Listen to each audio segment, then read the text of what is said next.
Hello students, இன்னைக்கு கிளாஸ்ல நம்ம என்ன பார்க்க போறோம்னா 9th standard maths set languageல example 1.2.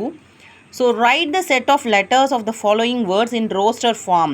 Last வீடியோவில் நம்ம என்ன பார்த்துருந்தோம் அப்படின்னா செட்டை எப்படி நொட்டேஷன் பண்ணணும் அப்படிங்கிற ரெப்ரசன்ட் பண்ணுங்கிற ஃபார்ம்ஸ் பற்றி பார்த்துருந்தோம். 3 ஃபார்ம்ஸ் பார்த்துருந்தோம். Descriptive form, second one rule form, third one roster ஃபார்ம்னு பார்த்துருந்தோம். ஸோ இப்போ ரோஸ்டர் ஃபார்மில் இதை எழுத சொல்லியிருக்காங்க. ரோஸ்டர் ஃபார்ம் அப்படின்னா என்னென்னா எலமெண்ட்ஸாக அப்படியே இருக்கும். ஸோ எந்த வித ரூலாகவும் இல்லாமல் லெட்டர்ஸாகவும் இல்லாமல் என்ன எலமெண்ட் இருக்கோ அப்படியே எழுதணும். ஸோ ஃபர்ஸ்ட் கொஸ்டின் பார்த்தோம்னா அசஸ்மெண்ட், செகண்ட் ஒன் பார்த்தோம்னா பிரின்சிபல். ஸோ ஆன்சர் போயிடலாம். ஃபஸ்ட்டு அசஸ்மெண்ட் எழுத போகிறோம். X is equal to set start பண்ணிக்கிறோம்.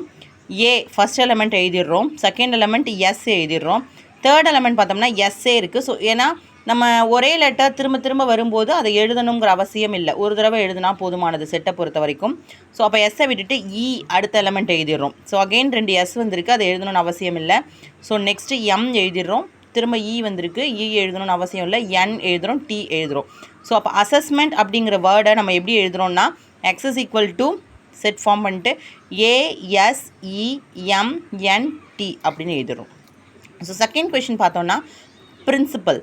So Y is equal to இது நம்ம XYங்கிறது நம்ம எந்த லெட்டர் வேணாலும் எடுத்துக்கலாம். அது வந்து ஒரு இதே தான் வச்சுக்கணுங்கிற அவசியம் இல்லை, ஏபி என்ன லெட்டர் வேணாலும் நீங்கள் எடுத்துக்கலாம். ஸோ செட் ஸ்டார்ட் பண்ணிடுறோம். First letter P, second letter R, third letter I, fourth letter N, fifth letter C. So திரும்ப I ஏற்கனவே இப்போ எழுதியிருக்கோம், Pயும் ஏற்கனவே எழுதியிருக்கோம். ஸோ அடுத்தது A, லாஸ்ட் ஒன் L.